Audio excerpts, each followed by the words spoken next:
States of America and to the republic for which it stands, one nation, under God, indivisible, with liberty and justice for all.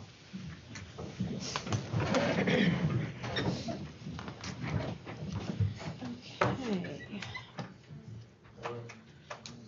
Do we have approval of the minutes from March 15th as corrected? Motion to approve. Second. Second. All in favor? Aye. Opposed? Motion carried.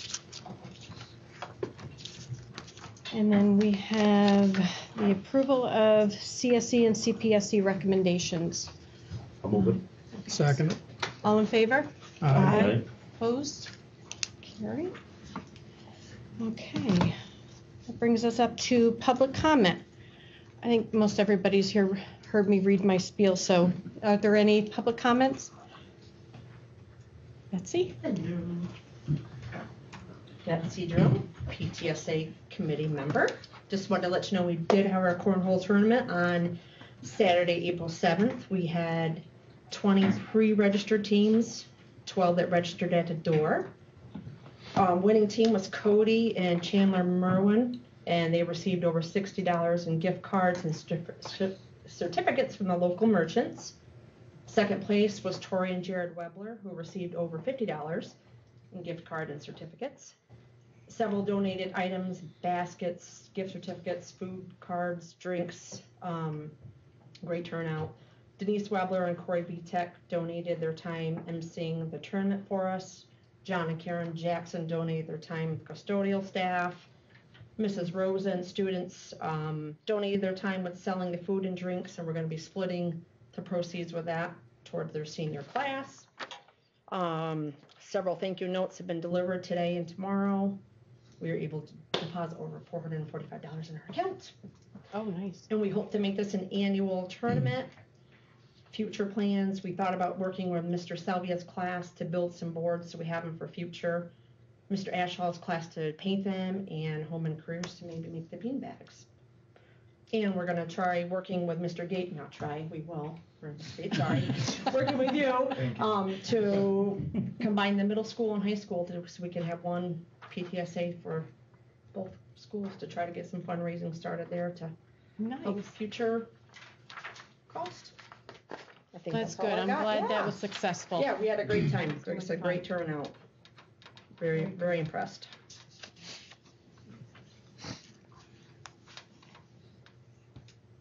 Are there any other comments?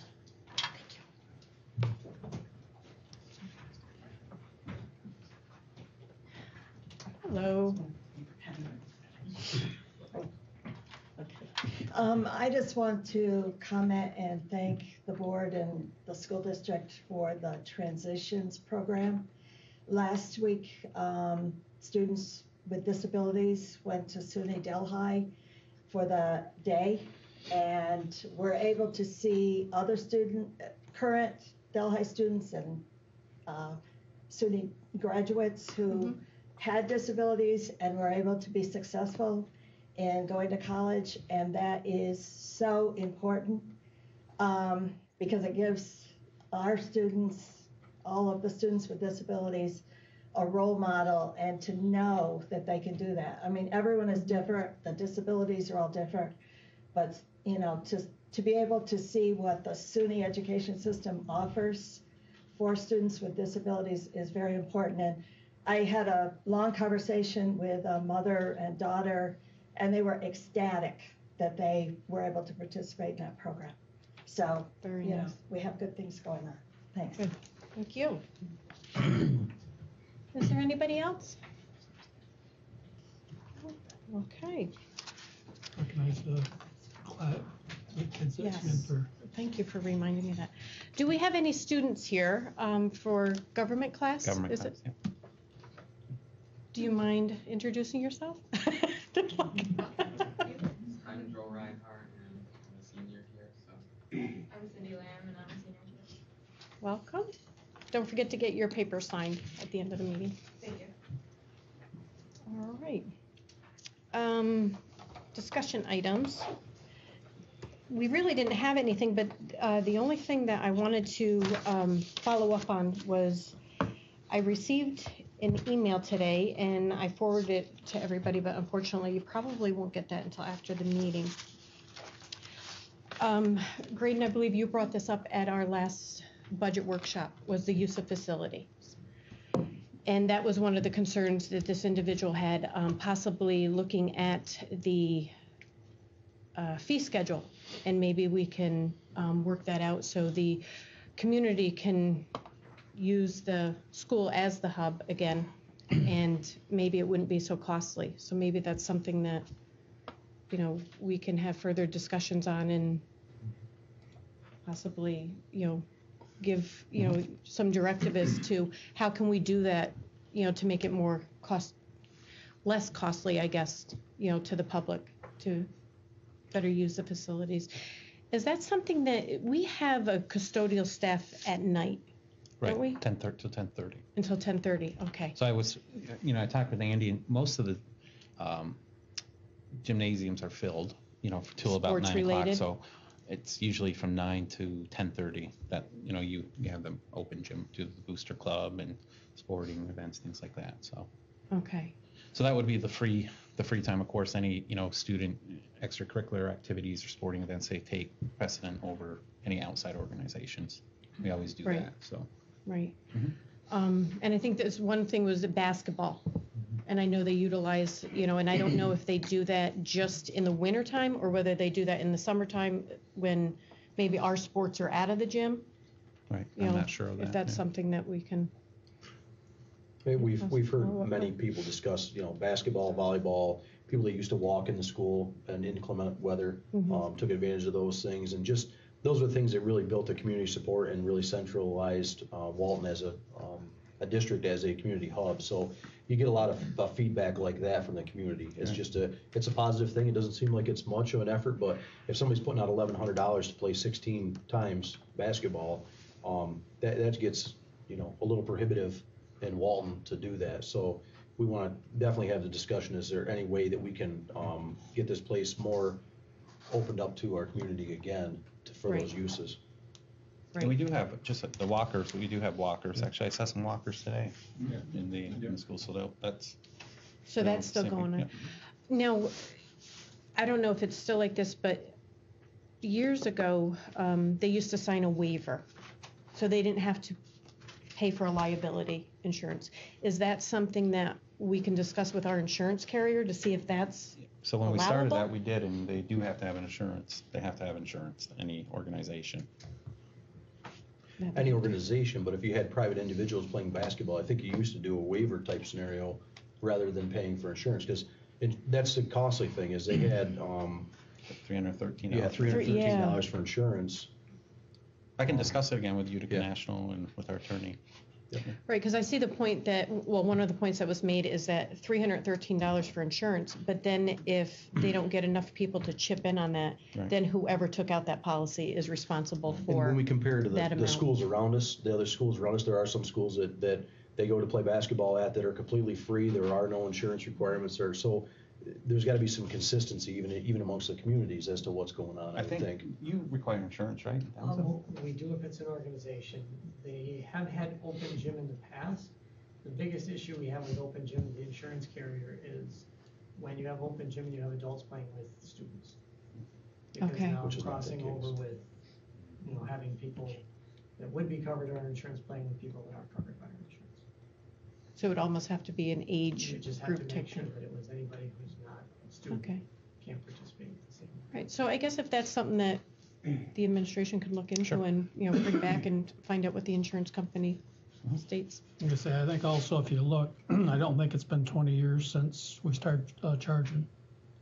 No, the fee schedule, what was that, in 2016? No, Was it? 2014. 14. Okay, But so like I say, 2014. Paul, I think put in there that, you know, this or grading one of you that's been going, you know, we've been charging for 20 years and it hasn't been 20 years. I've been on the board too long for that.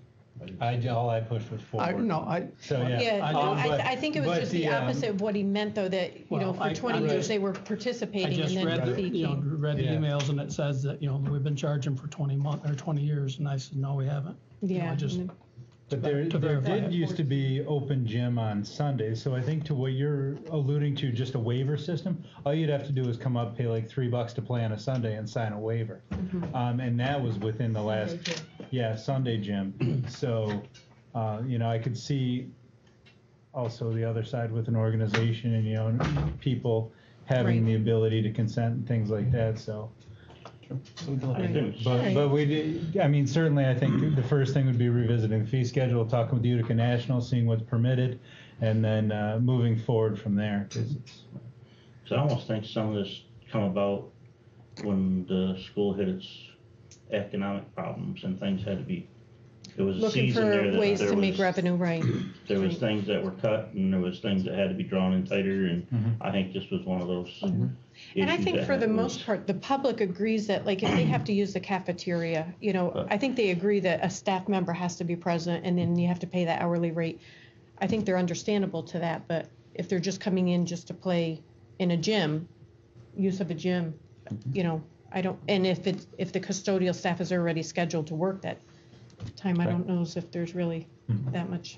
Or even if you had staff that actually participated in it as well, like volleyball. I remember we used to have staff that played volleyball as well in the volleyball league when I played. And it was a good thing. You can mingle with staff. That's what makes the community work. So. All right. So yeah, if that's something that they Okay, I'll look at report and back to bring you back. next meeting or on a Friday. Yeah. I'll get some information. Just If you want to put it in the Friday letter, and then we Okay. can discuss it at the next meeting, the agenda. All right, and correspondence. The only thing that I have is that we did receive a letter back from New York State Department of Transportation on a letter of support that we had written about the Delaware Street Bridge over Third Brook, and that they have actually scheduled a meeting on May 8th with the village, the mayor, and a couple of legislators, and Kraft. So that may be moving forward. That's good. All right, we are up to presentations. We have information about the 2018 Travel Club trip to Panama.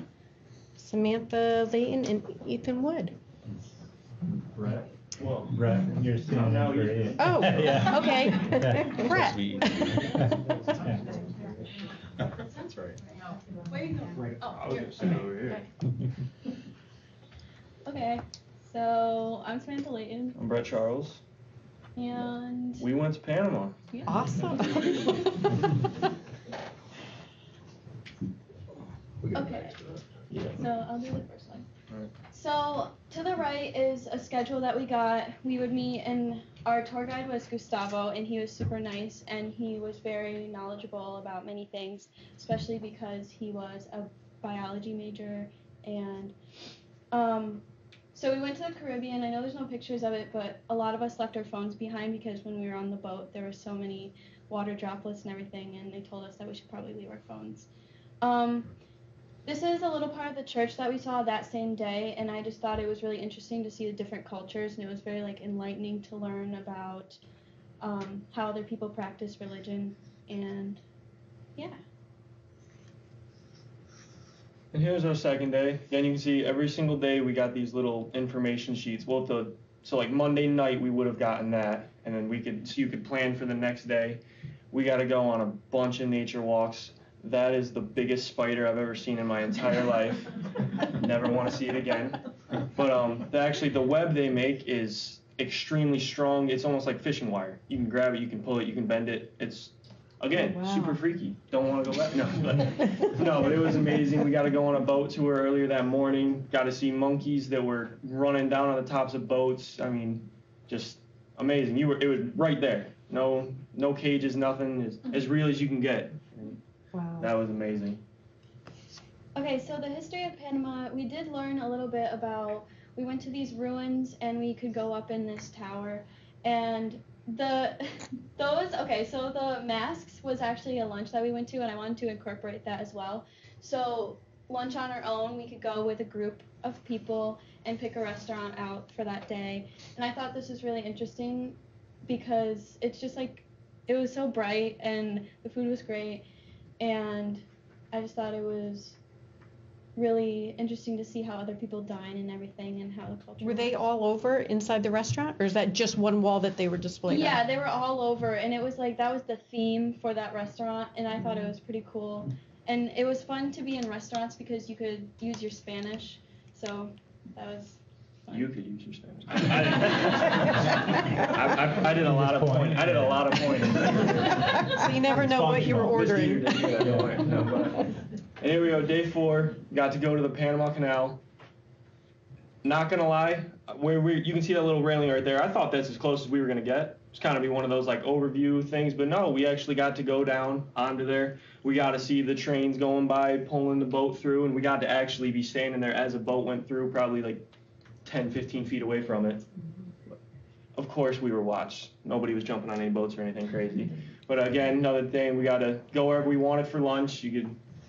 That was also fun. We got a little bit lost, had to go a little bit crazy, but finally we did end up finding lunch. And then it was again we got to watch a really cool movie about the Panama Canal, and we got to go through, and they have this huge, like 3-story building where they have all different, how they originally started building it, how technology allowed them to continue building it, and how they can continue maintain it today, and how they built a new lock system just a couple years back and opened them up.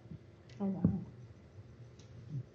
This was one of the best moments, I think, on the trip because this was real indigenous tribe, and the reason why they have tourists come to them is actually to fund their own schools there, which helps teach their own language because they don't even speak Spanish there. I think the head person of that tribe is usually can speak Spanish to communicate with other people outside of their tribe.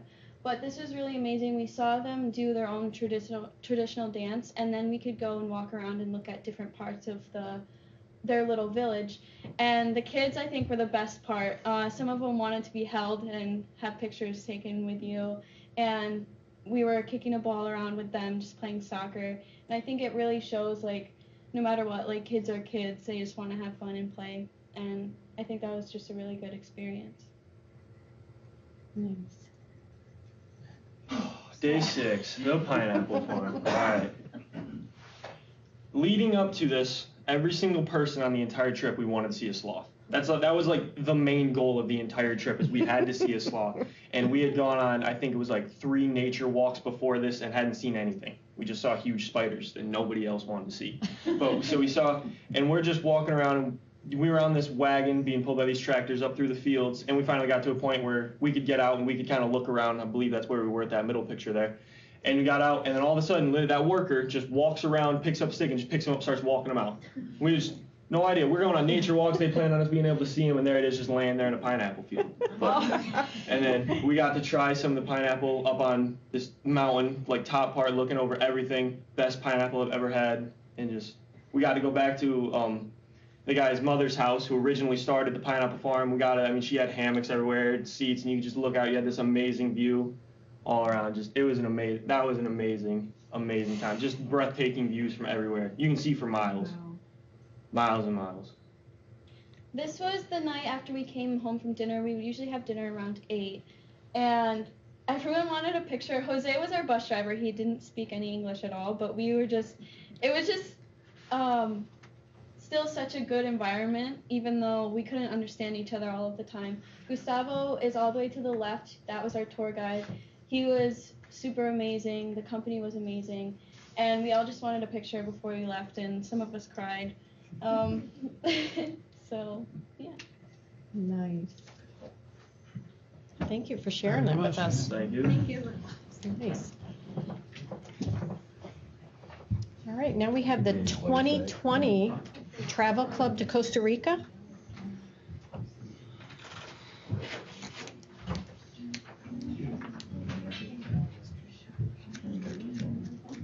Hello. Hello. It's always good to have them go first and really butter you all up. Make it sound so good. So yes, we're here to pitch our next trip, which is a 9-day excursion back to Costa Rica, doing a little different tour than we did the first time, and we're looking at February of 2020. We're gonna stick with the same company that we've dealt with for the last 2 trips. They were wonderful when we had the whole Puerto Rico disaster. We couldn't go there, so they They changed everything, took some of the cost away so that the kids could still enjoy a trip, because we thought we were gonna have to cancel it. So we're sticking with EF. And EF is one of the most affordable tour companies that we've looked at. And we haven't had any issues. The company helps with anything that we have problems with, so that's why we're sticking with the same company. Our expected day of travel is the February vacation. We're looking at somewhere between the 12th and the 24th, whatever that week may be. And it is a 9-day tour, so it's going to be a couple days on one end of the trip. And this is just talking more about EF, like they offer their travel to 500 different schools, and they're in 53 countries. They just opened the one in Panama, and they've been in Costa Rica for several years. When you go on these, you're usually behind, it's buses of EF tour kids, so you just see these backpacks of sea of kids at times. Everybody's doing the same trip. So there's a lot of them down there. They have 1,000 tour guides just in Costa Rica. Oh, wow. Through this company. Yeah, Gustavo was the best tour guide. He explained everything to us about EF, like how many tour guides they have for each country. He actually does Panama and Costa Rica because he's from Costa Rica, so hopefully maybe we can get him when we go to Costa Rica, if we go.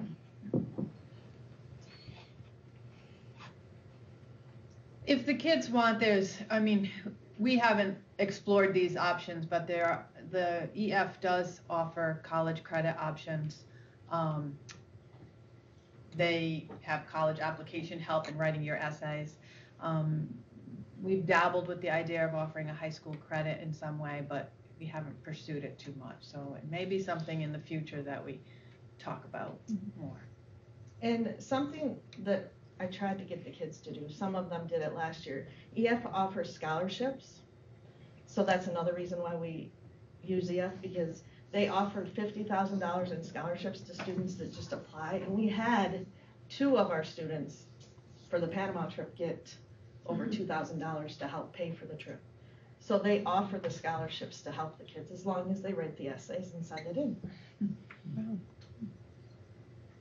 And this is Costa Rica. When we did our trip, the first trip to Costa Rica, we only stayed on the Pacific coast. So this one, we're gonna go to both sides of the country. You can say these because Oh, you're okay. better at this than I am. We're going to, on the Caribbean side, we'll visit the Tortuguero village. The kids will get to snorkel, which many of them love to do. We didn't do this one on our last trip. We're gonna go whitewater rafting. And we're gonna go to different rainforests. And my favorite part, the canopies in Sarapiqui. Your favorite part's Fortuna. Oh yeah, climbing the 6 miles uphill. It's only a 5-minute walk. Yeah, okay. 5 hours. And these are just examples of some of the things that the kids would do. They get to go on a carrillo, which we didn't do yet. Oh, that's my favorite place, La Fortuna. The national park, they'll take a canoe, and then the beach, Guanacaste.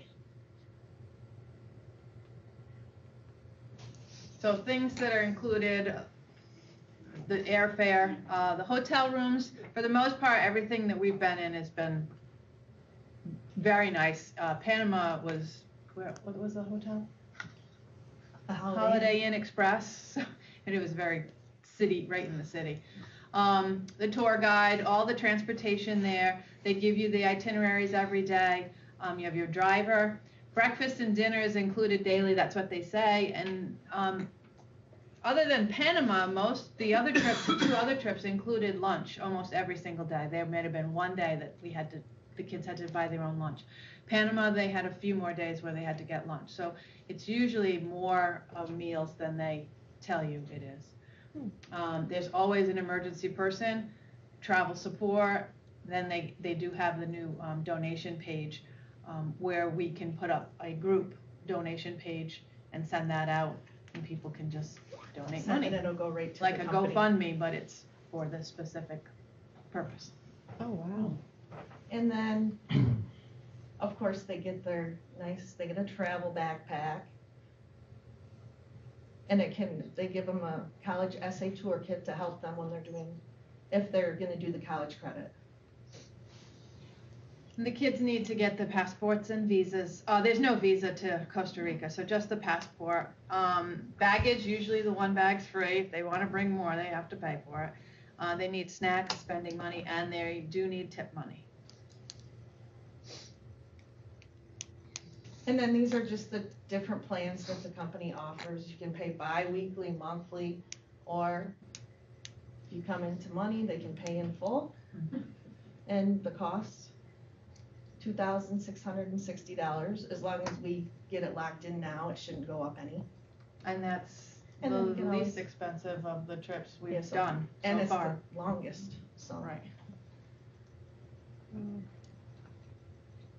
Okay, that's it. Looks beautiful. Thank you. Thank you. Thank you. Okay. They signed in.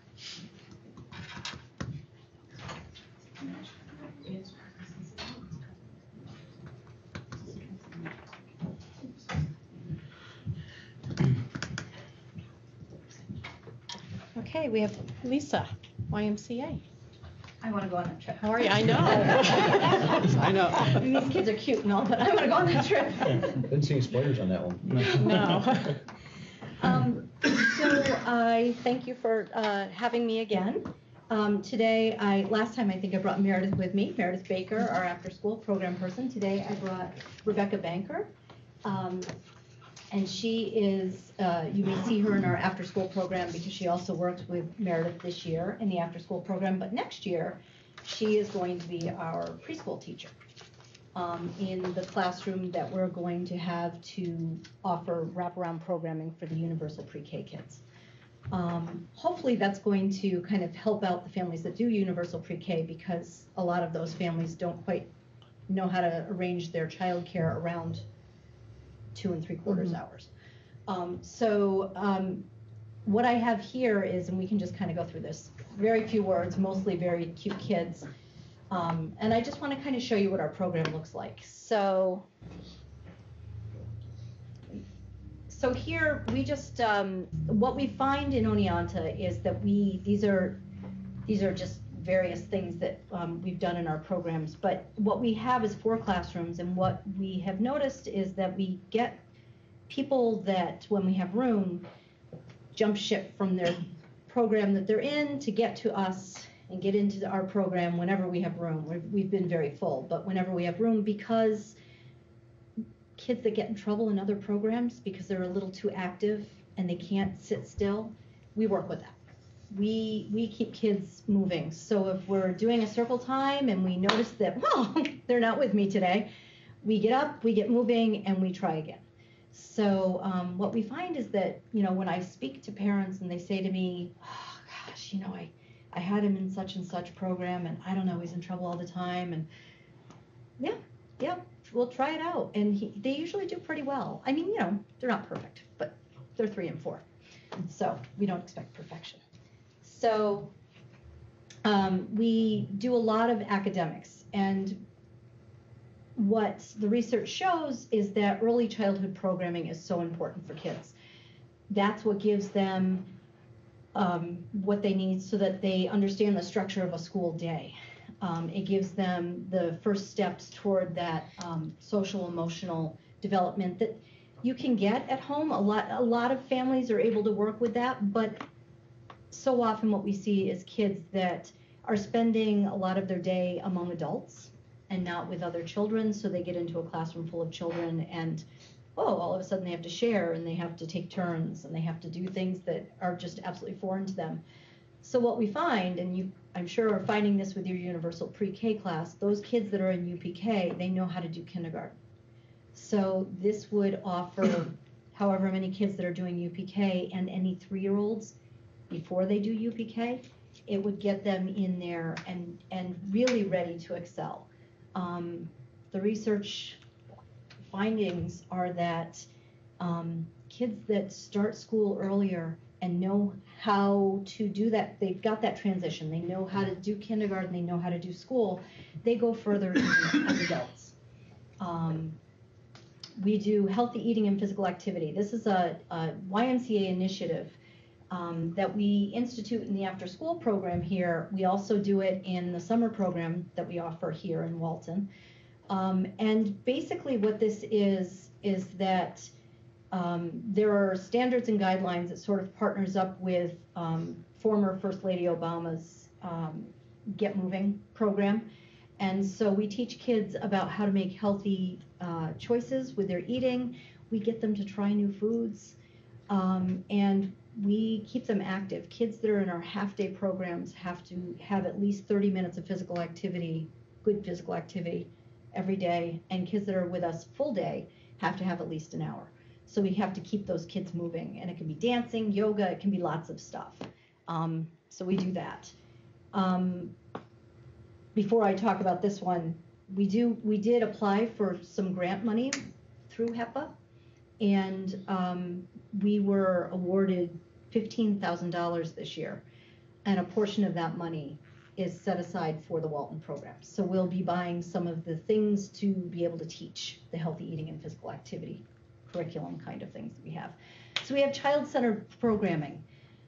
Our plan is to offer part of our day in a very traditional kind of preschool programming, story time, circle time, centers, teacher-led and child-led, arts, crafts, getting them moving. But a portion of our day will have that little bit of a Montessori flair, and that's tray work where kids can they choose the tray they want to do. The teacher has created all of these trays, and there are usually more trays than the number of kids, and they just move through them, and it teaches them process. These are the steps that we do to complete the work on the tray, and it could be sorting, it could be cutting, it could be squeezing using tongs to pick things up, it could be squeezing using squeezers to squeeze water out of sponges and into a cup, which all works their fine motor skills, but also it teaches them process. And then the deal with this is that they have to clean it up to make it beautiful for the next person. And we all know that there are adults that can't do that. So we're going to teach them when they're 3 and 4 to clean it up and make it beautiful. We have family outreach, special guests. So here you can see in the top right corner, we had dancers from the Nutcracker come. And after they read the story and they did some of the dances, they got right down there, and the kids were just so excited to touch their tutus and their crowns, you know. Up in the top left-hand corner, it's a potluck that we do. We do a lot of family outreach, so we try to invite the families in. That was our Thanksgiving potluck that we did. In the bottom here on the left, we have an EMT that came in when we were doing community helpers. In the center, we did a flash mob. We tie-dyed with the kids, and we did a little flash mob dance. So that was kind of a neat thing. And that was during an event that we had parents there, and they didn't know that they were going to be doing that. We got the kids out, and they all came in and did this dance the parents weren't expecting. And then we had Captain America come. And that was just because we were having a race at the Y, and we were encouraging kids to come dressed as their favorite superheroes. And well, Frank was supposed to dress up to be Captain America. Frank couldn't do it, so that's my son. And I said, oh, you have to be Captain America. The next slide is actually just some other stuff to consider for the future. Things that we could bring here, because my goal is to get the kids when they're young and keep going with them. So what we're missing next is those tweens. We need to get those kids. So we have Y Warrior programs. This is something we might consider for the future, and this is programming that we do in Oneonta. We just started this year for school-age kids during school breaks, and it focuses on character education, HEPA standards, Mommy and Me programming in Oneonta. We call it PALS, and we actually partner with Noah's World, which is a new sensory playground for kids.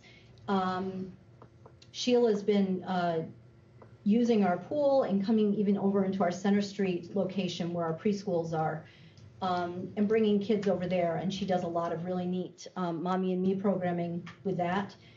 Teen clubs, one of the churches here asked us if we do any kind of after-school programming for teens. And I said, well, they don't like to call it that.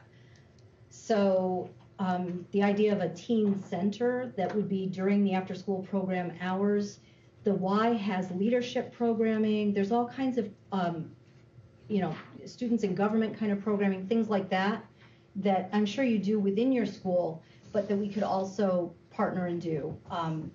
Lots of programming out there that the Y USA has. Youth and adult fitness programs, if we can get some Walton-based instructors so people aren't driving over the mountain, we could bring the Y to you. And senior programming. We have a huge senior programming, a lot of activities in Oneonta, and someday in the future, maybe we could come to Walton. So that's just kind of other things to consider. So that's it for the preschool. We are working toward, it'll be DSS child care subsidy approved, so we'll be able to accept subsidy monies, and people will be able to use that subsidy to pay for the program. We're looking into CACFP, which is a meal program, and we were talking about this a little bit when I met with Mr. Snyder and Mr. Clough. We talked about maybe contracting with the school, for the school to provide that food so that we could then pay the school to provide lunch for the kids. We're OCFS licensed, which means that we have a whole set of regs that we have to follow, and then we build beautiful program on top of it. And we are looking into getting Miss Rebecca MAT certified, which is med administration training, because I know you have a nurse here and your UPK kids probably come under that, but other kids that maybe aren't UPK, any 3-year-olds, probably don't come under her. And so we would need that MAT certification if that's the kind of program we want to offer. We can start out not offering that. Our preschool in Oneonta has MAT trained people, and what it means is that we can go a little bit beyond applying Band-Aids, and we can do those emergency inhalers, nebulizers, those treatments, EpiPens, things like that. So it's not really being a medical person. We're still called 911 for most things. So that's what we have for preschool. We are looking at 3 and 4-year-olds. The idea would be full day. So we sent out this handy dandy, ours was this way, but a handy dandy sheet that gave people the idea of, if you need this much time and you're doing AM or PM UPK, this is what your fee would be. So there's that. We haven't gotten any feedback or any calls yet, but maybe they'll come soon. Moving on to any other programs that we have in our after-school program, we currently have 34 kids enrolled, which is about, it's a little higher than last year. Last year we were approaching 30, this year we have about 34. And we plan to continue that program. And Summer Adventure, the last 2 years we did 2 weeks, and this year we'd like to try 4. So we'd like to go from July 2nd through July 26th, Monday through Thursdays, 12:30 to 4:30, and we already have secured campership money from the O'Connor Foundation again. We'll reach out to those same clubs within the school district, because that was really a neat thing to have the Honor Society and the class of 2017. It was really the varsity club, so cool to see those older kids supporting the younger kids. And so we'll reach out to them, and I'll reach out to WEF for matching monies for the O'Connor Foundation. I also applied for a Mattern Fund grant for some of the supplies and things. The 4 themes we're thinking is Party in the USA, Big Camp, Big Games. So we'd like to be able to get like a giant Connect 4, those things. So that's what we're hoping Mattern will give us money for. Another week is Island Adventure. We'll do water, that's a water week. And then Exploring the World would be the last week. And that one, we're hoping to get Animal Adventure to come and bring their traveling zoo and bring animals from around the world. So we have a lot of really exciting stuff planned, and we're just so happy to be here. We have so much fun with the kids here. It's really, thank you for letting us be with your kids. You know, you have such a great time with them. Lisa, you said it was 34 after school? 34 after school kids. Yep. Yep. Some of them attend 3 days and some attend 5. But yeah, 34, which is a pretty good number. Good, yeah. Yeah. And the preschool program, we would have go the same length of time as the after school program. So parents would be able to pick up their after school kid and their preschool kid at the same time. So that would be helpful to parents, hopefully. Nice. So. Very nice. Thank you. Thanks. How is this coordinated with the UPK efforts? Like how does that all mesh together as far as? Because this is prior to going to UPK. Like if some of them don't qualify. You have or morning. kindergarten. Yep, you have morning and afternoon UPKers. Right. So morning UPKers. So the way this is worked out is these are fees for non-UPK kids. These are fees for UPK kids. So the 3 options UPK kids would have would be to come to us from 7:30 to 12 for $85 a week and then go to UPK for the balance of their day, or to come to us from 11 to 5:30 having gone to UPK before us, or for kids that need to come earlier than that and be here later, they could come 7:30 to 5:30 and they just leave us and go to either the morning or afternoon UPK and then come back to us for the balance of the day. So we would plan programming so that everybody gets a full day of programming. So it is targeted for the same age groups, right? That's But what I'm yet, understanding. you spoke of the program that if they're not ready for another group, they can come to your group. So this is one of the things that we talked to Kelly Gates, who is the UPK teacher now. One of the things we talked about is that the 4-year-olds that aren't quite ready for kindergarten yet, who really need another year, sometimes that's fall babies, which parents often legitimately keep them back because they can. Sometimes it's a 5-year-old who's just not ready. As long as they haven't gone to kindergarten yet, they could then do our program. They just can't have gone to kindergarten. So those fall babies, what happens with them is they don't qualify for UPK in the year before their parents would like them to go to kindergarten, because you have to be, if you're kindergarten eligible, you can't qualify for UPK grants. You can't UPK grant money, those kids. So those kids that aren't ready for kindergarten yet, my daughter's an October baby. So if I decided that she's going to turn 5 in October and she's still not ready for kindergarten, but she would have to go to kindergarten, I could opt to not send her to kindergarten and send her to a preschool UPK type program that's not your UPK, but they could come to our program. So there are those kids. There are 3-year-olds that can come too. And what we find with the 3-year-olds is they generally rise to the level of those 4-year-olds. They look to the 4-year-olds as leaders in the classroom, actually, if 4-year-olds can be that. And the teachers generally plan their lessons here with the idea that here's how they could adapt it for these 3s, here's how they can adapt it to the 4s, and here's how they could adapt it to those kids that really are kindergarten ready, but maybe not socially ready for kindergarten, but academically are. You know, there are lots of reasons that people hold their kids for an extra year. So that's how it would sort of wrap around.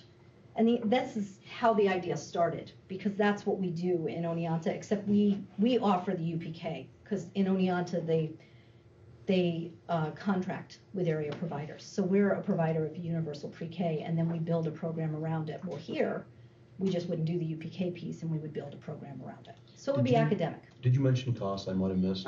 Yep. I can tell you just really quickly, the cost would be, for the UPK kids, if they were coming for a full day, it's $125 a week.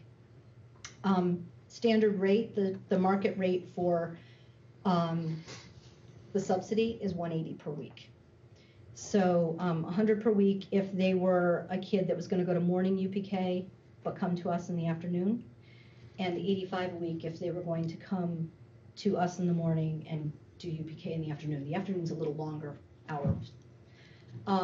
Kids who are not in UPK, either they didn't get a spot, because you only have a certain number of spots you can do, so either they can get a spot or they're not eligible for some other reason. They would be $185 a week, so we're only $5 over the the market rate. And in general, they have parents pay a family share anyway.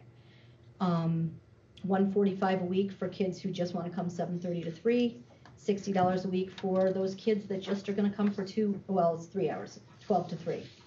In Oneonta, that 2.5-hour program is $70 for just that little program, 5 days a week. But we offer swim classes and YMCA gym time. So here, we can do a couple of things. Rebecca runs a dance studio, so every other Friday, there could be dance time in her dance studio. We can go to the library for story time. We can do some of those other things to bring Walton into the program, because we can't get them to the Y, it's too far. So, Thank you. Yep, no problem, thanks. Thanks. Thank you. Okay, Mr. Lamoureux, we have a School Safety Excellence Award. No.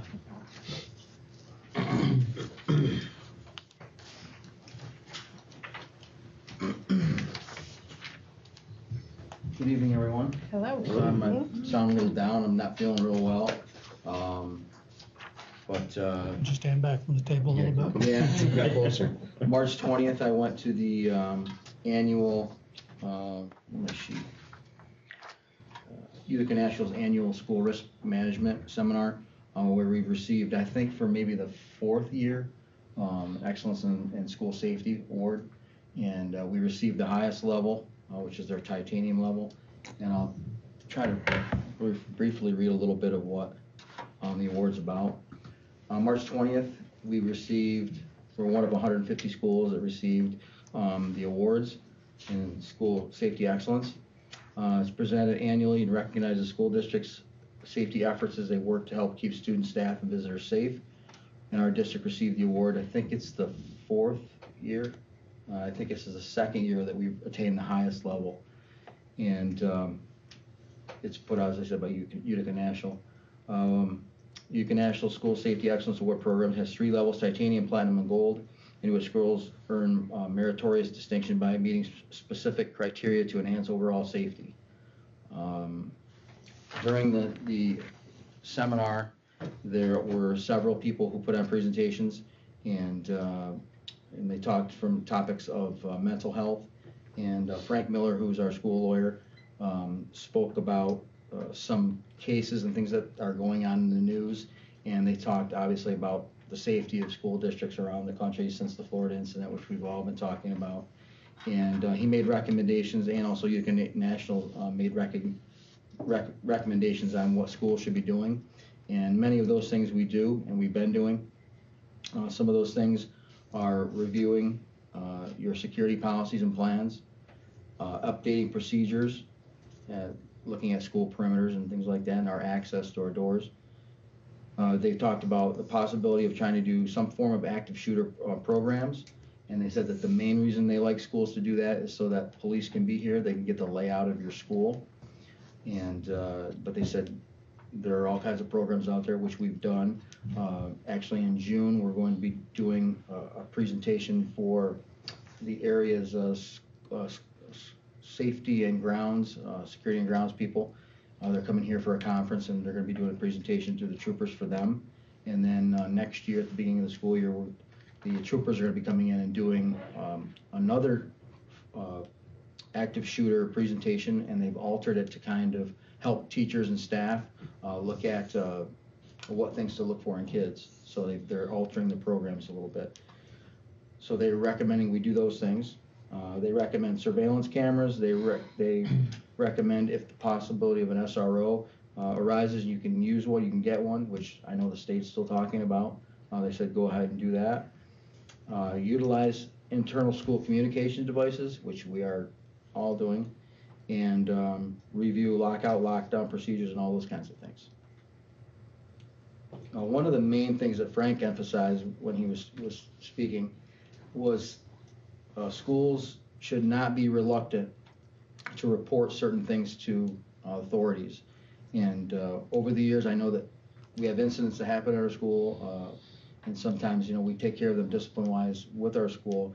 They're saying go above and beyond, and take those things to the police and take it to the next level if you need to, so. A lot of the things that they talked about. Do you have any questions?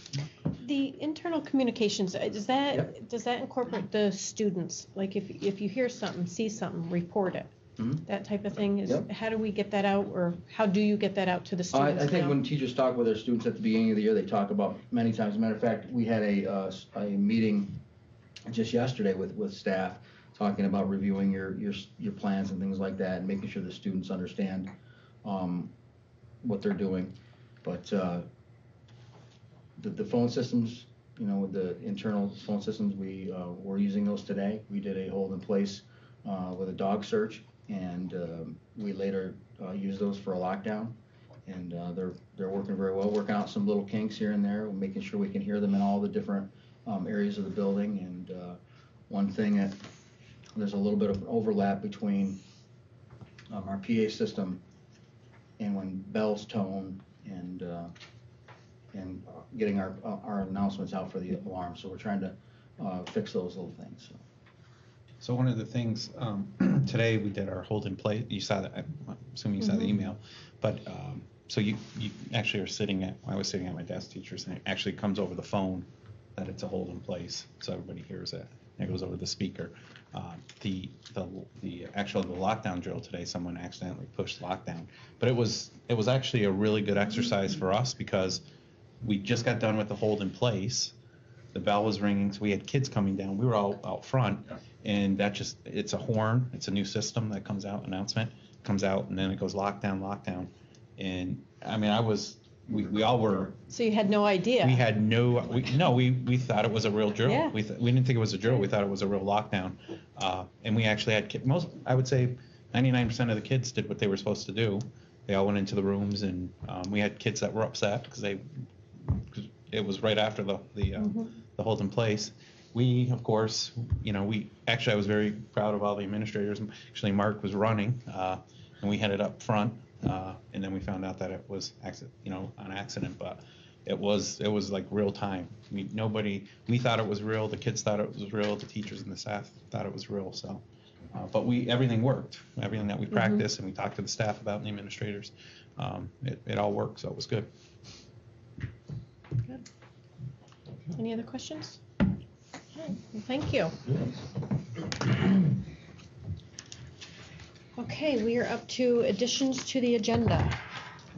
There are no additions, but I just want to point out that for new business items 9F and G, you have the backup paperwork in your packet. Okay, The supplemental minutes. 9F and G. So you have item 5 and attachments. Okay. So our consent agenda, of course, we have our financial reports, the approval of the Costa Rica trip, the adoption of the resolution to close out the unemployment insurance reserve fund. And if I understand this correctly, Tim, this is moving the funds from one bank to another bank, but not actually, not closing out the actual funds. No, the bank, I think, that we're currently using for those funds is NFB. We don't have a local option for that, so we simply just want to change the custodian. Okay. And then the other one is to establish a couple of scholarships in memory of Destiny Twyman. And then we have resignations, Ron Lynn and Christina Hewitt. Emergency appointments. This was for the musical, right? This was, yes, the high school musicals. And then we have personal appointments. Did I skip one? Am I missing one? No, I guess I got them all. Okay, so do we have an emotion to approve the consent agenda? Move it. Second? Second. All in favor? Aye. Opposed? Okay. Let me know if you have all that, Corey. All right, so now we are up to new business. 9A. We have the acceptance of donations. We have $250 from Actions for Healthy Kids Grant to the George F. Mack Middle School. We have $800 from the Catskill Mountain Embroidery and Screening LLC to Destiny Twyman Scholarship Award. $50 from the Condon family to the Destiny Twyman Scholarship Award. And $174 cash proceeds from the Cornhole Tournament to the class of 2018 for the Destiny Twyman Scholarship Award. So do we have a motion to I'll move accept it. that? Second? Second. All in favor? Aye. Aye. Opposed? Carried. All right, and then we have emergency appointment tutor. This is for Tina Minor James for tutoring. Do we have a motion? I'll make the motion. Or second it. Second? Did you get that? Okay. All in favor? Aye. Aye. Opposed? All right, and then we have the approval of the DCMO BOCES administrative budget. You have any questions on that? Motion? I'll make it. Second? Second. All in favor? Aye. Aye. Opposed? Carried. Was that Kevin or Paul? That was Kevin And and Marilyn, Marilyn. yep. All right, and then we are up to, what number am I on here? 9D. Elect DCMO BOCES board members. As you know, we did not choose to nominate anybody. We chose to wait for the districts to pick somebody, and then this is the results of that. So we have 2 candidates for 2 positions, right? Right. And that is Judy Breeze and Vanessa Warren. We have a motion? Move it. Second? Second. All in favor? Aye. Opposed? Carried. And then this was brought to us at a previous meeting, the approval of the Ogden Library proposition for the ballot. They had a slight increase. I think it was 120,281 to 122,085. Do we have a motion? I'll to move accept that? Second? Second. All in favor? Aye. Opposed? Carried. All right, and then we're up to 9F, and this is in our packets. The adoption of the 2018-19 budget. Do we have questions? Comments, concerns?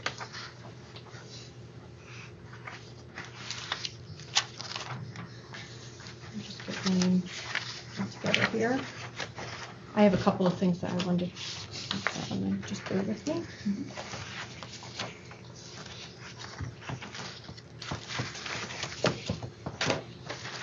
Okay. In our previous budget workshop, we had discussed Bridges to Broome.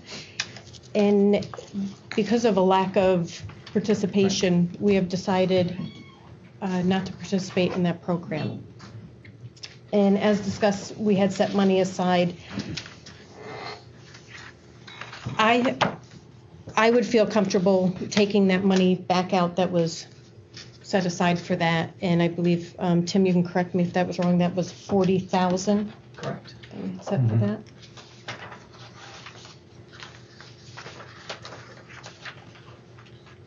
If anybody else has a different opinion, or? We just, I guess, the only question that I had on that, some of that money was gonna be for PD for the teachers, or getting more courses here. Right, and how does, if they were to go to a course, I know that contractually that's covered. Right. But do we know what that cost is per teacher? Or is it per credit that we get charged? Per course, isn't it? It would be per course, Whatever. and, yeah. And of course, the teachers that we're looking at would have to be qualified to teach. They have to have a master's in a particular content area. We've gone through it preliminarily and looked at the things we already had pre-approval for, to have fast forward courses in the district. And we've reached out to a couple of teachers to look at some interest, and a couple of folks may have to, add some credentials, but that's something that we're. Okay, so we don't know how many will actually participate at this point or want to move forward. No, with that. So I would just say recommend leaving some of that money for some of the training or the PD that they will need.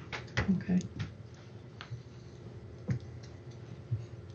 Any other discussion? Listening to Mark give the presentation on, when are we gonna have a discussion about the school resource officer? What's the county's position on that? It's now budget season, so we're talking a year out. I'm a little concerned that we don't have anything even figured for that, haven't even had a discussion on that, quite frankly. So I don't know how we handle that, whether that would be something you would look at as an unexpected expense, or to wait to see what the state has to offer on that, see what the county's position is on that, because it is budgeting season. Is that something that we can, if we have that opportunity, say next October, November, how are we gonna react to it? So the state isn't, I don't think the state's gonna offer any money. I don't think so And the either. county was waiting to see if the state was going to offer any money. I know actually it was a topic in the last couple days with superintendents. Some are what you're suggesting is putting money away right now to see if something does happen. If there's anything else that might break. I know there's one district that's putting $10,000 aside, and they're gonna work with their local police department to have someone come in. And I haven't had any of those discussions, even with the Walton PD or, I know there's a COSER, BOCES has a COSER from SRO, if anyone was interested in that as well, that some schools are looking at. So you could put that aside, and then we could look at our options to see what we want to do. I guess my biggest concern is just, would we be able to react to an opportunity not having anything lined out in a budget in the future? If an opportunity is presented to all school districts, for example, within the county? I think it's a good idea if you put money aside. I think that you're asking, do we have money in the budget if something came up? I guess I'm asking, I agree with Rhonda, we're trying to be as frugal as Bringing that possible down. here. I'm not suggesting adding that, I'm asking more of a question, if we have an opportunity presented to us next October, are we gonna be able to use fund balance as an unexpected expense? Not having a line item, even if you have a line item in this budget that's zeroed out, but it's a dedicated line item for such a resource, will that give us the availability to fund that if an opportunity arises and it makes good sense for the district after those discussions? I think from my perspective, yes, the answer is yes, we could potentially use fund balance to fund that. The problem with that is that we're talking about probably an ongoing expense. Right. So if you do it the 1 year now, we would have to make up that difference the following year. And so that would be money we would need on top of what we would potentially need for the following year. And I think that's where the state is at as well, is that they don't want to fund that because they're offering maybe a one-time deal. And then once the schools get somebody in here, okay, now how are the taxpayers going to fund that? Versus working with your local police departments, your sheriffs, your state police, and having them come in sporadically. Nobody knows when they're coming, and they pop in, and I think they work well that way. But you're right. I think once you get here, once someone comes, it's very hard to say, okay, we can't afford you anymore, because you can't put a price on something like that. So I think it's very difficult. I just don't want to paint ourselves in a corner, that's all, at budget season. And this is obviously an expected reaction from school districts to have these discussions and go forward with them. So I just want to try to be somewhat proactive and have that discussion, I guess.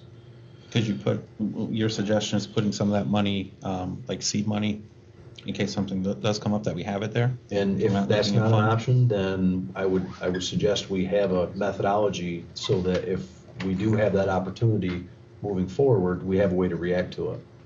I guess that's my biggest thing, is if we want to sit, I just want to make sure we all had this discussion. It is budget season, we're sitting here discussing it, to say, okay, our decision is to not put anything on a category, let it sit, and we're going to react to it as opportunities arise to us. Just make sure we're on the same page when we do that. I mean, I'm not suggesting putting money anywhere, I'm just saying, do we? And I think that would be a hard amount to decide unless we if we had But figures available. Even if, like, say, rather than take the 40,000 out, pick a number, less than that, leave it in, that would cover the teachers that he's talking about, and leave a little extra in there in case something like this does come up, at least it would be better than having nothing at all set aside. And if we don't have a line dedicated to it, is it possible you can't adjust the budget and add a line once it's adopted, or can we? As long as it's within the total dollar amount of the budget, you Right. can add a different line. Okay. Because my only concern is, and what Rhonda's mentioning is, we had this $40,000 earmarked for a specific project, Bridges to Broome. We weren't necessarily, at least I wasn't privy to it, contemplating PD for expanding our course offerings here. So now we're treating it almost as found money, saying, okay, well, we already had it, that project didn't go through, so now how else can we spend taxpayer money? And that's my concern, and I understand that, so I understand that we want to be able to offer a broad range of classes, particularly for college credit that serve the needs of our students, but that's, I think, not to put words in your mouth, but I agree with that I think it's hard enough for the taxpayers as it is, and I think they support the education that they can, but if we're not going to participate in the program, I feel that we should take that money that was earmarked for that back out. And I didn't mean to confuse it with asking about the school resource officer in the mix. I just want to make sure we're not painted into a corner. I'm not suggesting taking any of that money and putting it there to earmark it. What I'm suggesting is, if that's going to paint us into a corner, then my opinion would change on that. But if it doesn't, then that's fine. So I guess for me, so you don't want to put any more money into the BCC for professional development for teachers to add more online courses or courses here for students? Is that? That's what it's for. It's for, But how much do we have set aside, or how much did we have set aside for those courses last year? I'm not sure what that number was. The fast forward courses. The fast forward courses are free, so they're free, but we have to. Okay. That's a wash. Right. Okay. So the courses are free, but we have to do the PD to get the teacher certified in order to teach those courses here. So we've historically paid the teachers to do the professional development, or is that money they come out of pocket for and then they get ongoing monies per contract for that? No, it would be a PD, a professional development. We would send them to get trained like any. We actually, there's two pieces to that, right? The professional development, yes, that's additional money that we would have in order to get developed. While it is a wash for the fast forward. Fast forward, right. Never getting those right, but while it is a wash for the fast forward, we do have to have money on a line item to appropriate to pay for that. So if we do additional services, where we're gonna have more students taking different classes, while I'll get revenue and it won't necessarily be a loss, I still have to have appropriations on that line item in order to be able to pay the bill out of that account code. Do you have any idea what that number is? Well, we paid, what was it, 38,000, yeah, was it? this year. And I don't know what we had in terms of offerings. And that's for both semesters. How many fast forward courses do we offer now? I know that they came out in the Friday letter, but I didn't count them off. What was it, Ron? Is there 3 or 4? No, it was like 8. How was it? And I saw some of the expanded course offerings included art, some other things. Do we know what the student level demand is for those courses, or are we just gonna train up in anticipation of students signing up? What we do, when we build the master schedule, we go through, and counselors meet with the students, and we look and see what the kids sign up for. They basically do their sign-up sheets, what they want to take. And we take those numbers and we do prioritize. We offer the courses that we have the greatest demand for. And the courses that are in our catalog that we may not offer at a specific semester or year, depending on, again, the demand. But I do think it's prudent to have those options for our kids. Currently, we do not have a college credit course in art, for example. We'd like to have a college credit course in art. We do have a lot of kids who take our art program.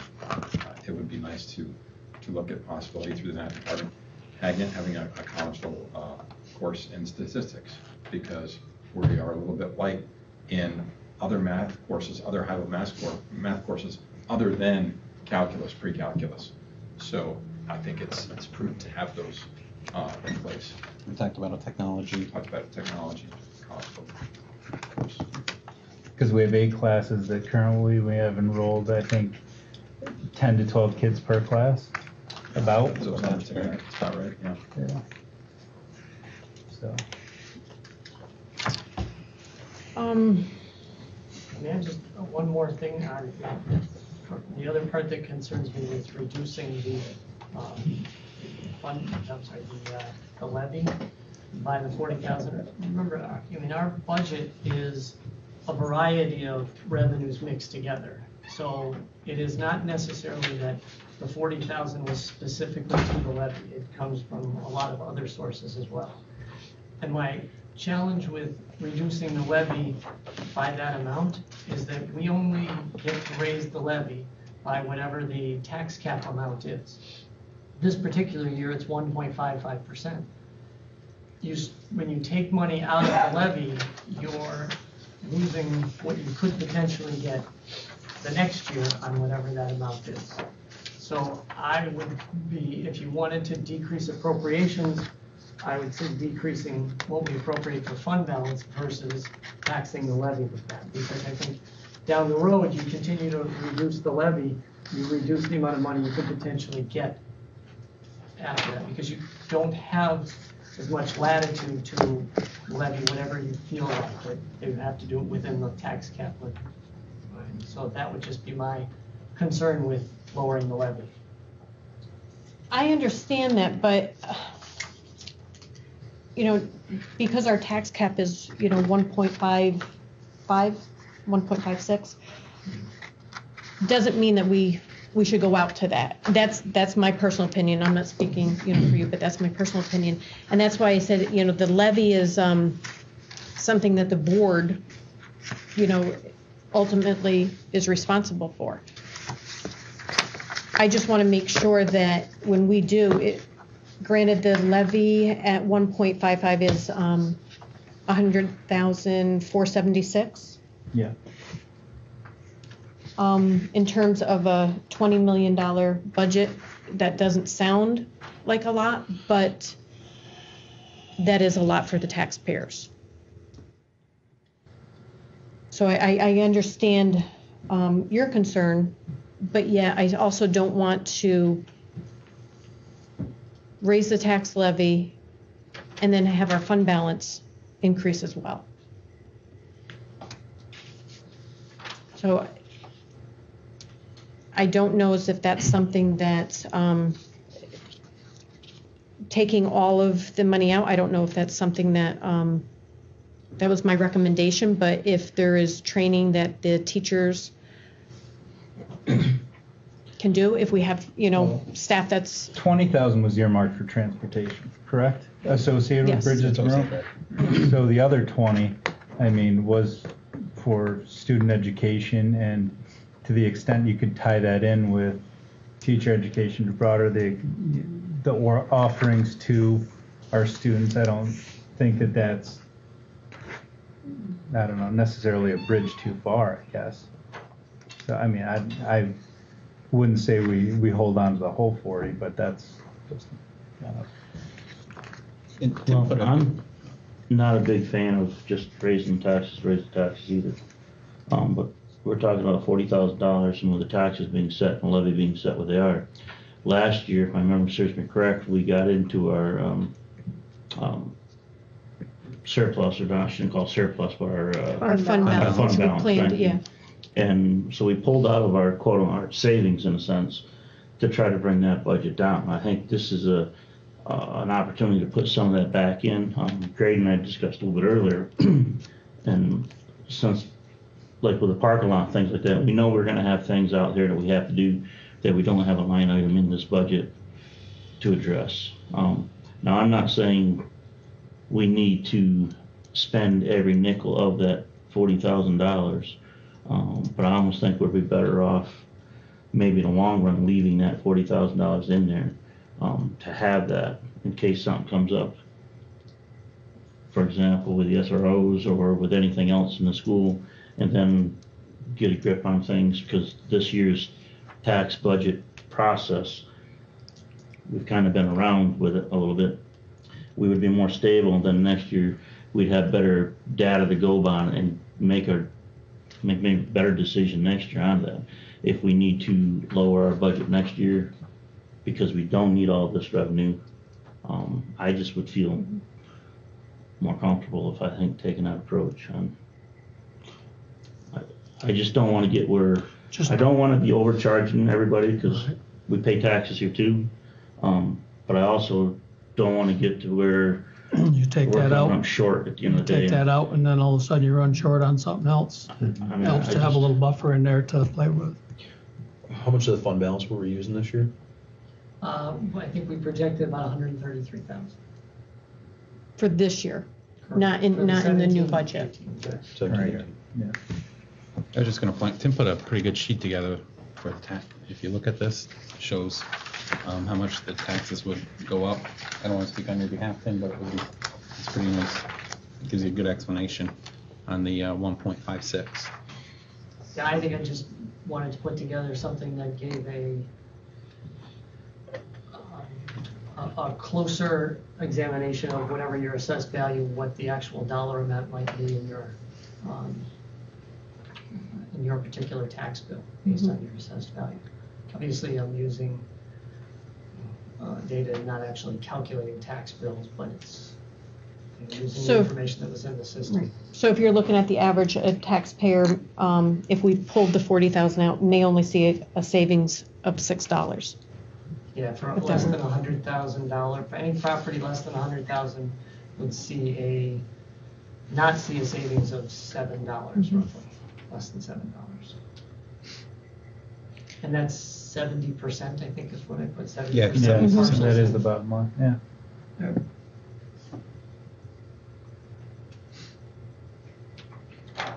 This year, we're using zero appropriated fund balance.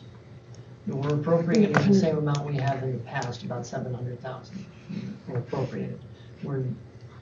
Again, the question of whether we use it or not kind of depends on how the year goes next year.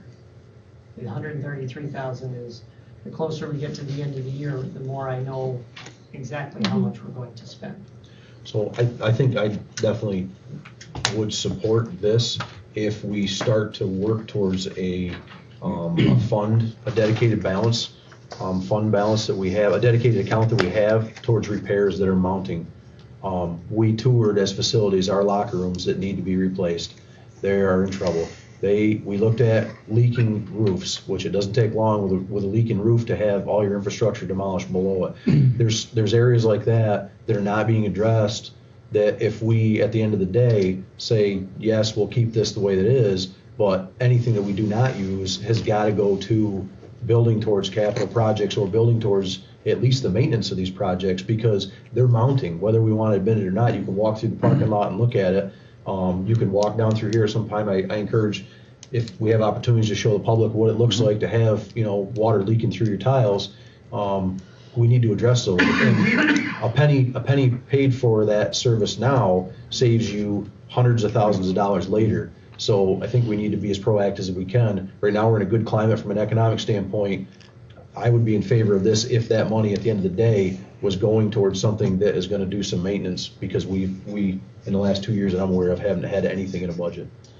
And I know that is one of the things that, Rhonda also wants to make sure that we get put in there. I didn't get a chance to put that in. I'm not saying that there isn't money on some of the line items that could potentially go to that. All I'm saying is that right now, based on my limited experience with the books here, I don't know where that potentially could be. But I know that is something that we want to include. I was able to, I think that you guys had the most updated version of what I put together. I think you'll notice in the transportation department, 551021, I was able to put in approximately $45,000 for the Suburban that we would like to purchase to replace the one that needs to be replaced. So I was able to do that part, but I wasn't comfortable necessarily shifting things around to accommodate the 100,000 for those projects that we are allowed to do. But I know that is a goal ultimately of the board to get that in there. Well, Tim, I think you did a wonderful job, developing this, presenting this. I really appreciate that, how we went over line item by line item at our workshop. So I think for the most part, we're very comfortable with what we have in here. I don't know if anybody else has any other questions with any other budget line? No? It was just that one concern. So, I mean, if the money is gonna be put towards the maintenance, because obviously at some point we will have to do a building project. I think the facilities committee, I think, is gonna be working on that, but I could support that. What do you think, Butch? I mean, you're on facilities as well. We've got to put some money into it, yes, but like I say, I think with what we've got, there's always some left in there that later on, you know, towards the end of the year, they could always pull it out and put it over into something to fix up some of the parts that are falling apart.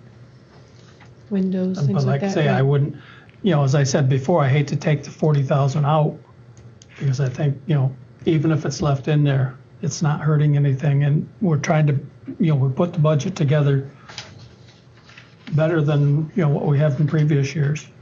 I think Tim's done an excellent job on it. I- For us going line by line was so helpful at the last meeting. Mhm. It gave us a great understanding. And I think in the future, we'll be able to stay at even a higher level and look at just general categories with what you're doing, so. I have to admit that, I was planning to stand up and go over all the items, because you guys gave me things that, I needed to change, and I spent the days and going through, and no one even asked me any questions. Rick was gonna play the final countdown for me. You still do. So I think, I do what appreciate you provided us, though, is very thorough. And it really helps us to see, what our previous budgets were, what our projection is. We were able to follow that line item by line item. And next year, when we can actually go line item by line item with your history 1 year in here, so that we're comparing apples to apples, that's gonna be even better. And then that goes toward that piece that Graydon's been talking about since, he was sitting out there, talking about being able to put together kind of trend for 5 years and really more strategic planning using budgets.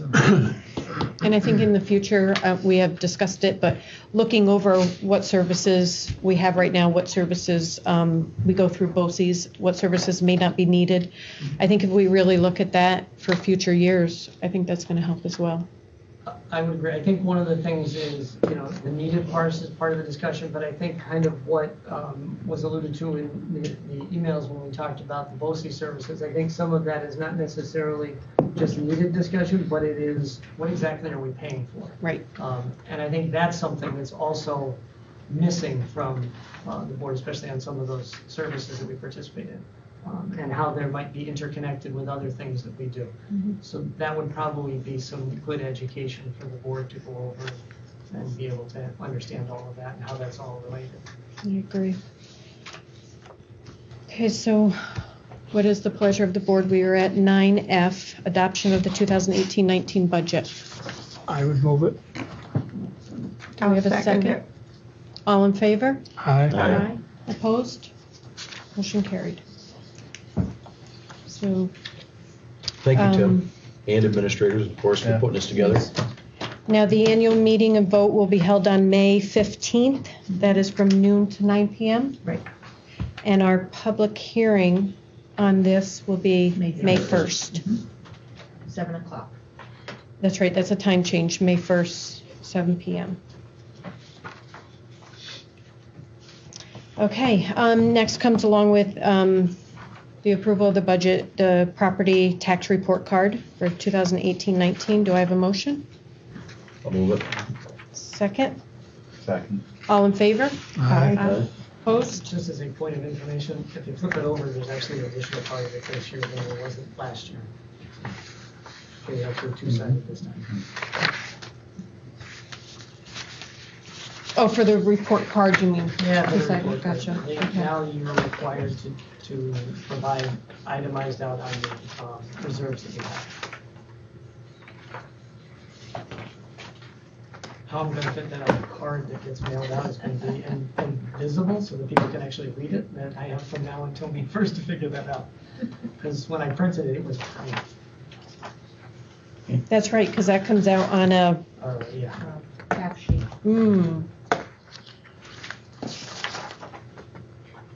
Yeah, and you certainly don't, well, it'd be very costly to put it in an envelope versus just those cards, so good luck with that one. Thanks.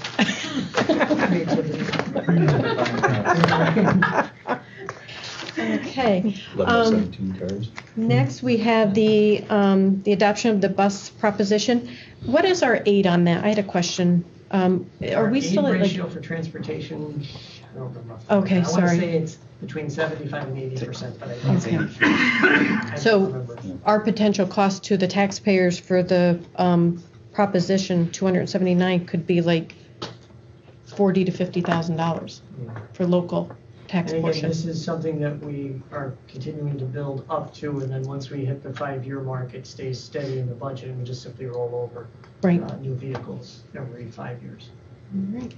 Do I have a motion for the adoption of the bus proposition? I'll make a motion. Second? Second. All in favor? Aye. Opposed? Carried. Okay, the adoption of the 2017-18 school calendar. Did everybody have a chance to go over that? Were there any, I didn't hear any questions or concerns on that.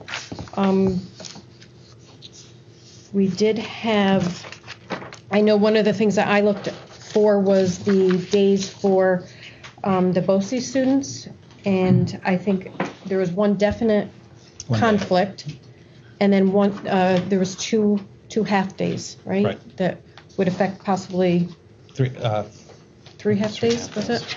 That would affect possibly PM BOCES. Right. So I think they were AM. Were there any other questions? No. Do I have a motion? I'll move it. Second? Second. All in favor? Aye. Opposed? Carried.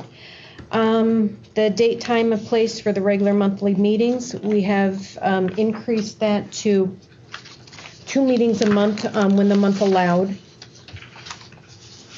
And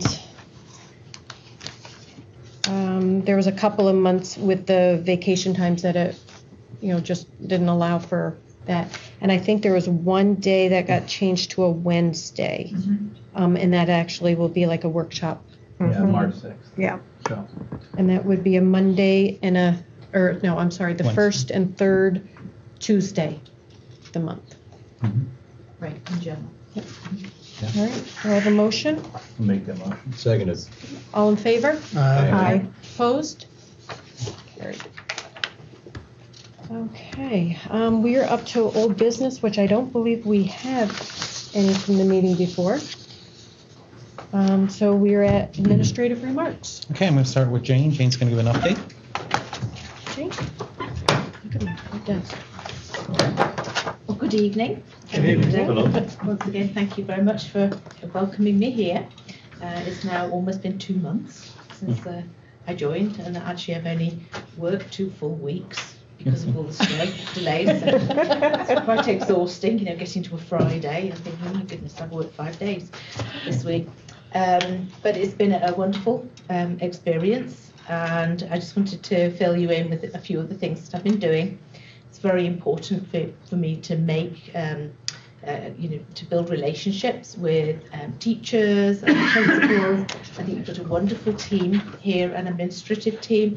You've got some wonderful teachers who've been very, very welcoming, and I've had some great fun with the children. I think I've visited just about every classroom in the district, and some of them many times, because every time I walk past, teachers kind of go like this to me, so I go in and join in with the lessons.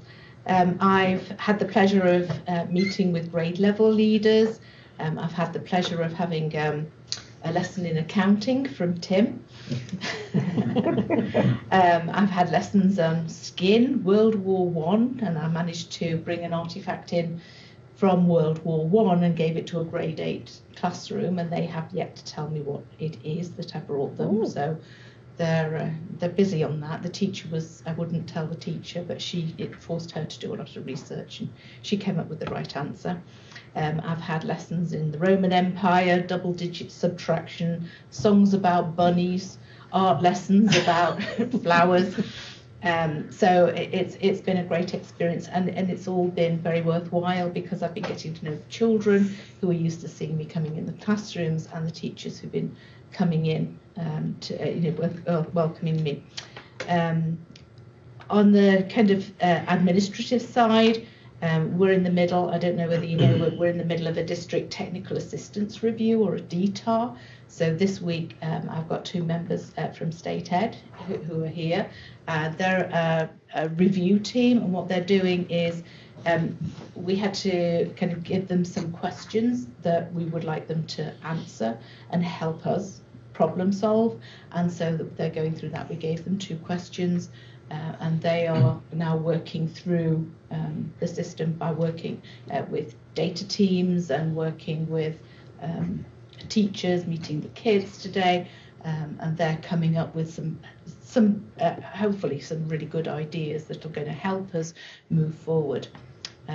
My own thoughts over the last 3 to 5 years, the school district has really made a fantastic progress with the use of data-driven instruction, and the professional development, and there's been tremendous progress, and thankfully I was able to show that to State Ed today.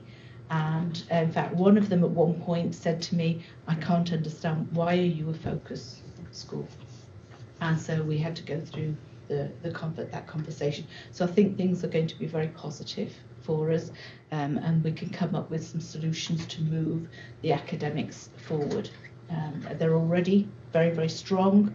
What we need to do is strengthen them so that the state can recognise that as well. I've worked with Rick and helped Mark with the Smart Schools Bond Act, so that's all gone into the system. That was quite a day, wasn't it, Rick? I've also done some training on the McKinney-Vento legislation, and then was able to help another school district in actually locating some resources for a school for a child. We're in the middle of a technology plan, a reassessment. Our technology plan runs out in 2018, so we have to develop a technology plan for 2018 through the next 3 years, and so we've just started that process. That has to be done by August, and then finalised in October. And this is a very different technology plan, because this year, for the first time, we have to link that to academic goals. So it's not a case of Rick and I sitting down and making up some goals. We have to involve the teachers that are in that it will affect, and bring those in, the teachers in, to collaborate, and they decide the goals and whether they're SMART goals or not. So that's an ongoing. Well, we're just starting it. We'll have our first meeting on Thursday. I've been very busy meeting with the data teams. This is the first year really that data teams have been in action, and so they need a little bit more kind of guidance as to how we look at the data that we've got. The school district is data rich, absolutely data rich. There's so much data, almost that we need to kind of like systemize it and make sure that we're using it to the full advantage that the data can provide us. I'm working on a summer institute for teachers, and PJ's busy writing the program for that. I've got people from BOCES coming in to run courses in math and science and in ELA, in reading.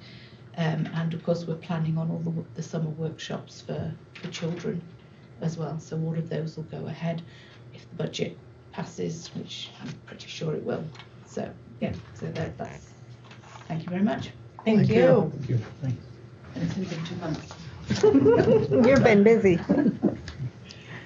Just to piggyback off what Jane was talking about, the DATAR, all the administrators, Mr. Gates, Mr. Kanuski, myself met with the state ed department. They really did give us some kudos for where we've been in the last 3 or 4 years, and our teachers as well with the data.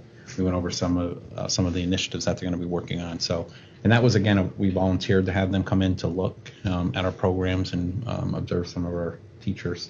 So it was I think it turned out to be a really good thing for all of us. So we'll have a plan by the end of this week. Yeah. And then we'll share that plan with the staff and the administration. I'll give you a copy of it as well so that you can see it, where we're going. NYSBA just contacted me actually this morning to pursue the mass violence legislation that we did like 2 or 3 years ago. Each year we go up there. So they're trying to get a date set so we can meet with the legislators to talk more about that. I think it's good that they're really taking the lead on this. So I'll let you know on that as well, and we'll see what happens on that. All right. And is that it? That's it. In sports, just one other thing. So I just want to, Andy's been working, I can tell you Andy's been working 24/7 on sports because he really changing at the dates. Well, I mean, on a small scale, when the Major League Baseball stadiums can't get their fields ready because of the weather, and we have our skeleton crew that kind of gets our fields, no, it's been busy, but it's what we do in the Northeast. And I said, I've coached 20 years. I coached the spring sport, and I've been AD 5, and it seems like the last 5 springs have been awful. We got the Little League fields done. You want to borrow those? Right. So yeah, it's to May 5th. Now, May 5th to get all the games in, right? May 5th? Is that what it is? The league schedule ends May 5th for varsity baseball and softball. So. Oh, wow. Wow. So yeah. Wow. Double headers. You're gonna need the Little League fields. Wow. So Andy's done a great job. Thanks, Andy. I know. We put things on Twitter. We put things on the website. I email all.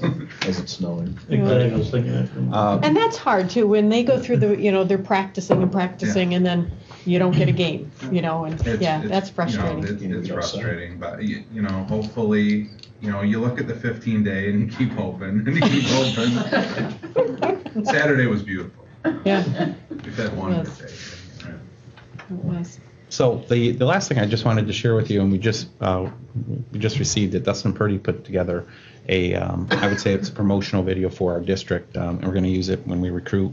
But it's also nice if people are looking to move into a Walton or a teacher or somebody new coming that might be interested in a position here at Walton.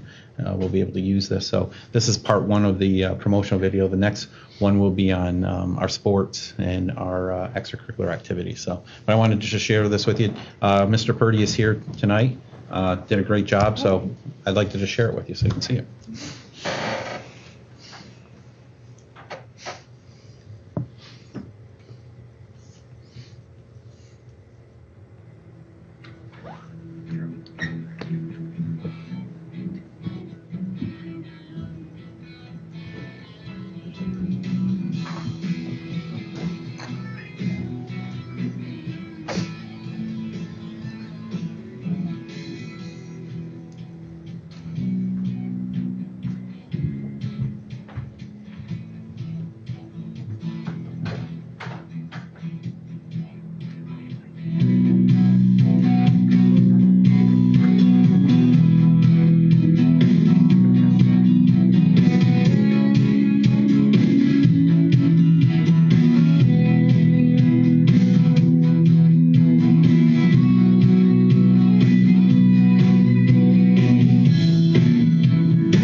Very nice. Nicely done. Very good. Very nice. Very nice. We truly Excellent. live in a beautiful area.